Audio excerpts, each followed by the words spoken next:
अमीर गरीब का नहीं, भूख और सपनों का होता है। आज की कहानी एक ऐसे लड़के की है जिसके पास स्कूल का बैग नहीं, जूते नहीं, 2 वक्त की रोटी भी मुश्किल से मिलती थी। फिर भी उसने भारत के सबसे बड़े गणित प्रोफेसर को घुटने टेकने पर मजबूर कर दिया। जो सवाल टीचर को सॉल्व करने में 20 साल लगे, मैं ये सॉल्व नहीं कर पाऊंगी। उसी सवाल को कचरा बीनने वाला सूरज सिर्फ 1 मिनट में सॉल्व कर गया। आइए देखते हैं उसने ये कैसे किया। सुबह की धूप अभी ठीक से निकली भी नहीं थी कि शहर के सबसे फेमस और महंगे आर्यभट्ट इंटरनेशनल स्कूल के गेट पर हलचल शुरू हो गई। ये स्कूल रईसों के बच्चों के लिए था, जहां टैलेंट से ज्यादा पैसों के दम पर एडमिशन मिलता था। बड़ी बड़ी गाड़ियां रुक रही थीं और एसी कारों से बच्चे उतर रहे थे। उनके कपड़े चमक रहे थे, उनके जूतों पर धूल का एक कण भी नहीं था। लेकिन इसी चमक दमक से दूर स्कूल की दीवार के ठीक बाहर कूड़े के ढेर के पास एक 12 साल का लड़का खड़ा था।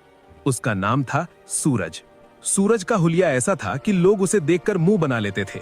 उसके कपड़े गंदे थे, शर्ट के बटन टूटे हुए थे और पैरों में अलग अलग रंग की हवाई चप्पलें थीं, जो शायद उसे किसी कचरे के डिब्बे में मिली होंगी। उसके कंधे पर प्लास्टिक का एक बड़ा सा बोरा लटक रहा था। लेकिन अगर आप ध्यान से सूरज की आंखों में देखते तो वहां आपको भूख नहीं, एक अजीब सी चमक दिखाई देती। सूरज कचरा बीनता था, लेकिन उसका ध्यान प्लास्टिक की बोतलों पर कम और स्कूल के अंदर से आने वाली आवाजों पर ज्यादा रहता था। उसे कूड़े के डिब्बों में ज्यामिति के शेप्स दिखते थे। उसे गाड़ियों के नंबर प्लेट्स में मैथ्स के पैटर्न नजर आते थे। वो कभी स्कूल नहीं गया था, लेकिन ऊपर वाले ने उसे एक ऐसा दिमाग दिया था जो कैलकुलेटर से भी तेज चलता था। आज स्कूल में माहौल कुछ अलग था। 12वीं क्लास में सन्नाटा छाया हुआ था। क्लास में प्रोफेसर दिग्विजय सिंह आए। दिग्विजय सर शहर के सबसे सख्त मैथ्स टीचर माने जाते थे। उनके बारे में कहा जाता था कि उनके सवाल बच्चों के पसीने ही नहीं, जान भी निकाल देते हैं। दिग्विजय सर आज बहुत गुस्से में लग रहे थे। उन्होंने हाथ में पकड़े डस्टर को जोर से टेबल पर पटका। धूल, वो चिल्लाए, तुम सबके दिमाग में धूल भरी है। तुम्हें लगता है कि तुम्हारे पापा के पैसे तुम्हें पास करवा देंगे? गणित बाजार में मिलने वाली सब्जी नहीं है जिसे पैसों से खरीदा जा सके। ये मेहनत मांगती है। पूरी क्लास डरी हुई थी। दिग्विजय सर ने चौक उठाई और ब्लैक बोर्ड की तरफ मुड़े। उन्होंने बोर्ड पर एक सवाल लिखना शुरू किया। यह कोई आम सवाल नहीं था। यह फर्मैट्स लास्ट थ्योरम और क्वांटम मैथ्स का एक ऐसा उलझा हुआ सवाल था जिसे देखकर अच्छे अच्छे प्रोफेसर्स के हाथ कांप जाएं। बोर्ड पर अजीबो गरीब निशान और नंबर भर गए। 10 मिनट तक वो लिखते रहे। जब वो पीछे मुड़े तो उनकी आंखों में एक चैलेंज था। ये सवाल, उन्होंने भारी आवाज में कहा, मैंने अपनी जवानी के 15 साल इसे हल करने में लगा दिए। ये आज भी अधूरा है। मैंने इसे दी इम्पॉसिबल इक्वेशन नाम दिया है। मैं तुम अमीर बच्चों को खुली चुनौती देता हूं। तुम्हारे पास इंटरनेट है, ट्यूटर्स हैं, दुनिया भर की किताबें हैं। अगर कल सुबह तक किसी ने इसका सही जवाब निकाल दिया तो मैं अपनी टीचिंग की नौकरी छोड़ दूंगा और उस स्टूडेंट को अपनी सोने की घड़ी इनाम में दूंगा। क्लास का टॉपर, जिसका नाम विक्रम था, उसने चश्मा ठीक करते हुए सवाल को देखा और मन ही मन हार मान ली। ये सवाल सिलेबस के बाहर नहीं, दुनिया के बाहर का था। घंटी बजी और प्रोफेसर गुस्से में पैर पटकते हुए बाहर चले गए। बच्चे भी बड़बड़ाते हुए निकले। पागल है बुढ़ा, विक्रम ने अपने दोस्त से कहा। यह सवाल कोई इंसान हल कर ही नहीं सकता। लेकिन किसी ने ध्यान नहीं दिया कि क्लास की खिड़की के बाहर लोहे की जाली से चिपका हुआ सूरज खड़ा था। उसकी काली पड़ी उंगलियां जाली को कसकर पकड़े हुए थीं। उसकी नजरें उस बोर्ड पर लिखे सवाल पर जमी हुई थीं। उसे वो सवाल डरावना नहीं लग रहा था। उसे वो सवाल एक खूबसूरत कविता जैसा लग रहा था। नंबर उसके दिमाग में नाचने लगे। उसे ऐसा लगा जैसे वो सवाल उससे बात कर रहा हो, उसे बुला रहा हो। सूरज वहां तब तक खड़ा रहा जब तक चपरासी ने उसे डंडा दिखाकर भगा नहीं दिया। भाग यहां से भिखारी, स्कूल को गंदा कर रहा है, चपरासी चिल्लाया। सूरज भाग गया, लेकिन उसका दिमाग वहीं क्लासरूम में छूट गया था। दोस्तों, कहानी में आगे क्या हुआ ये जानने से पहले अगर आप ऐसी ही दिल को छू लेने वाली कहानियां सुनना पसंद करते हैं तो अभी हमारे चैनल को सब्सक्राइब कर लें ताकि कोई भी नई कहानी आपसे मिस ना हो। रात हो चुकी थी। शहर सो रहा था, लेकिन सूरज की झुग्गी में नींद नहीं थी।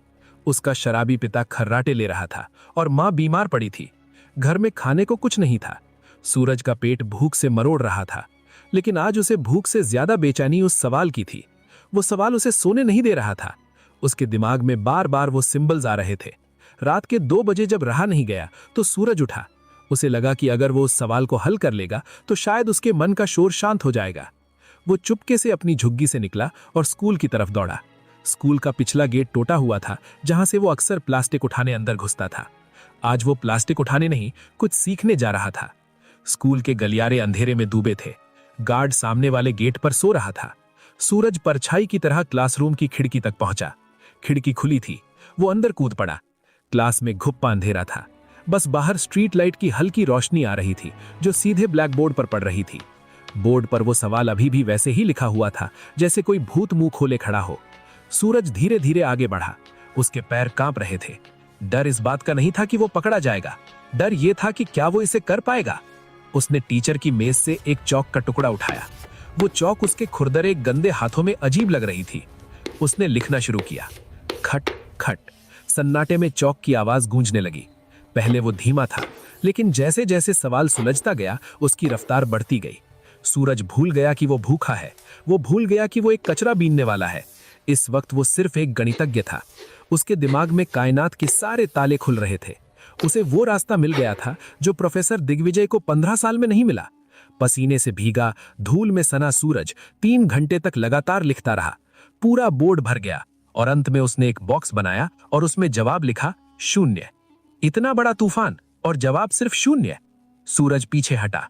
उसने बोर्ड को देखा और उसके चेहरे पर एक ऐसी मुस्कान आई जो शायद उसे पेट भर खाना खाने पर भी ना मिलती। उसने चौक रखी, खिड़की से कूदा और रात के अंधेरे में अपनी दुनिया कूड़े के ढेर की तरफ वापस चला गया। अगली सुबह 8 बजे प्रोफेसर दिग्विजय क्लास में आए। उनका मूड कल से भी ज्यादा खराब था। हाँ भाई, किसी ने कोशिश की? उन्होंने ताना मारते हुए पूछा।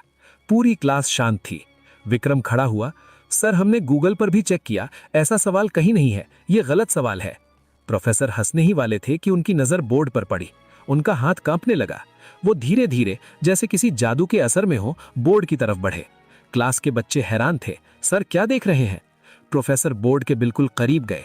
उन्होंने चश्मा उतारा, पोंछा और फिर पहना। स्टेप 4, ये तरीका। हे भगवान, स्टेप 12, यहां तो इसने समय को ही बदल दिया। प्रोफेसर बड़बड़ा रहे थे। उनकी आंखों से अविश्वास के आंसू बहने लगे। ये नामुमकिन है, ये बिल्कुल सही है, ये परफेक्ट है। वो अचानक पलटे और चिल्लाए, किसने किया ये? झूठ मत बोलना। तुम में से किसकी इतनी हिम्मत है जो मेरे 15 साल की मेहनत को एक रात में सुलझा दे? क्लास में सन्नाटा था। विक्रम बोला, सर, हम कसम खाते हैं, कल शाम को जब हम गए थे तो बोर्ड खाली था, रात में क्लास बंद थी। प्रोफेसर ने अपना सिर पकड़ लिया। कोई तो आया था, कोई ऐसा जिसका दिमाग आइंस्टीन जैसा है। ये लिखाई देखो इसे, ये किसी सधे हुए स्टूडेंट की नहीं है, ये किसी आजाद हाथ की लिखावट है। उन्होंने तुरंत प्रिंसिपल और सिक्योरिटी को बुलाया। सीसीटीवी फुटेज चेक किया गया। ब्लैक एंड व्हाइट स्क्रीन पर रात के 3:30 बजे एक छोटी सी परछाई खिड़की से कूदती हुई दिखाई देती है। कपड़े फटे हुए, बाल बिखरे हुए। वो लड़का बोर्ड के पास जाता है और पागलों की तरह लिखने लगता है। प्रिंसिपल ने फुटेज को जूम किया। अरे, ये तो वही कचरा बीनने वाला लड़का है जो कल गेट पर खड़ा था। प्रिंसिपल ने मुंह बनाते हुए कहा, गार्ड, जाओ पकड़कर लाओ उसे, जरूर चोरी करने आया होगा और बोर्ड खराब कर दिया। रुको, प्रोफेसर दिग्विजय जोर से बोले। अगर किसी ने उसे चोर कहा तो खैर नहीं, उसने चोरी नहीं की है, उसने तो स्कूल को और मुझे एक नई दिशा दी है। उसे इज्जत से मेरे पास लाओ। थोड़ी देर बाद 2 गार्ड सूरज को पकड़कर स्टाफ रूम में ले आए। सूरज बुरी तरह डरा हुआ था। उसे लगा कि चोरी छुपे घुसने के लिए उसे पुलिस के हवाले कर दिया जाएगा। उसके कपड़े गंदे थे, शरीर से बदबू आ रही थी। स्टाफ रूम में बैठे बाकी टीचर्स ने अपनी नाक पर रुमाल रख लिया, लेकिन प्रोफेसर दिग्विजय, वो अपनी कुर्सी से उठे और सीधे सूरज के पास गए। सूरज ने हाथ जोड़ लिए। साहब, माफ कर दो, मैंने कुछ चुराया नहीं, मुझे बस वो सवाल परेशान कर रहा था। मुझे लगा मैं उसे ठीक कर सकता हूँ। चौक भी मैंने वापस रख दी थी साहब, मुझे मत मारो। उसकी आंखों में आंसू थे, गरीबी और बेबसी के आंसू। दिग्विजय सर की आंखों में पानी आ गया। उन्होंने सूरज के गंदे हाथों को अपने हाथों में ले लिया। वो हाथ जो शायद कभी साबुन से नहीं धुले थे, आज एक प्रोफेसर उन्हें चूम रहा था।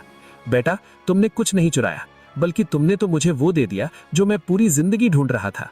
प्रोफेसर ने पूछा, तुम्हें यह सब किसने सिखाया? तुम स्कूल नहीं जाते? सूरज ने सिर झुका लिया। साहब, स्कूल जाने के लिए पैसे नहीं थे। कचरे में पुरानी किताबें मिलती थी, रद्दी वाले की दुकान पर बैठकर पढ़ लेता था। लोग कहते हैं मैं पागल हूं क्योंकि मैं दीवारों पर नंबर लिखता रहता हूं। मुझे लगा मैं गलत करता हूं। प्रोफेसर ने उसकी ठुड्डी पकड़कर उसका चेहरा ऊपर उठाया। तुम पागल नहीं सूरज, तुम जीनियस हो। तुम वो हीरा हो जिसे दुनिया ने कीचड़ समझकर फेंक दिया था। प्रोफेसर उसे लेकर क्लासरूम में गए, वही क्लास जहां अमीर बच्चे बैठे थे। सूरज दरवाजे पर ही रुक गया। अंदर आओ, प्रोफेसर ने कहा। जैसे ही सूरज अंदर आया, बच्चे हंसने लगे। अरे, ये तो कचरे वाला है, छी, कितनी बदबू आ रही है। प्रोफेसर ने डस्टर पटका। खामोश, अपनी जुबान बंद रखो। आज इस कमरे में अगर कोई सबसे अमीर है तो वो ये लड़का है। तुम सबके पास पैसे हैं, लेकिन इसके पास वो दौलत है जो बांटी नहीं जा सकती। प्रोफेसर ने चौक सूरज के हाथ में भी। सूरज, क्या तुम इन्हें समझा सकते हो कि तुमने वो आखिरी स्टेप कैसे किया? सूरज ने कांपते हाथों से चौक पकड़ी। पहले उसे डर लगा, लेकिन जैसे ही चौक बोर्ड पर चली, उसका डर गायब हो गया। वो समझाने लगा। उसकी आवाज में भरोसा था। उसने बताया कि कैसे उसने हवा की गति और समय को जोड़कर वो सवाल हल किया। जब उसने बोलना बंद किया तो क्लास में सुई गिरने जितनी शांति थी। जो बच्चे उसे बुरी नजर से देख रहे थे, अब उनकी आंखों में इज्जत और हैरानी थी। प्रोफेसर दिग्विजय ने अपनी कलाई से सोने की घड़ी उतारी और सूरज की कलाई पर बांध दी। वो घड़ी सूरज के पतले हाथ के लिए बहुत बड़ी थी, लेकिन उसकी चमक सूरज के आने वाले कल से कम थी। प्रोफेसर ने कहा, आज से तुम कूड़ा नहीं उठाओगे, आज से तुम कलम उठाओगे। तुम्हारी पढ़ाई, तुम्हारा खाना, तुम्हारा रहना, सब मेरी जिम्मेदारी। मैं देखता हूं कौन तुम्हें रोकता है। सूरज रो पड़ा। सूरज रो पड़ा। वो प्रोफेसर के पैरों में गिर गया।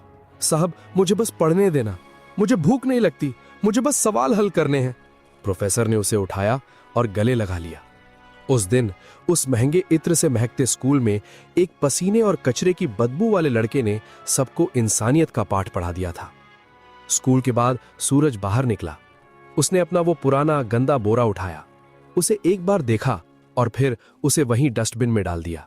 ये सिर्फ एक बोरा नहीं था, ये उसकी पुरानी जिंदगी थी जिसे वो हमेशा के लिए छोड़ रहा था। उसने आसमान की तरफ देखा। सूरज चमक रहा था, बिल्कुल उसके नाम की तरह। दोस्तों, ये कहानी हमें बताती है कि टैलेंट किसी महल का गुलाम नहीं होता, वो झोपड़ियों में भी पैदा हो सकता है।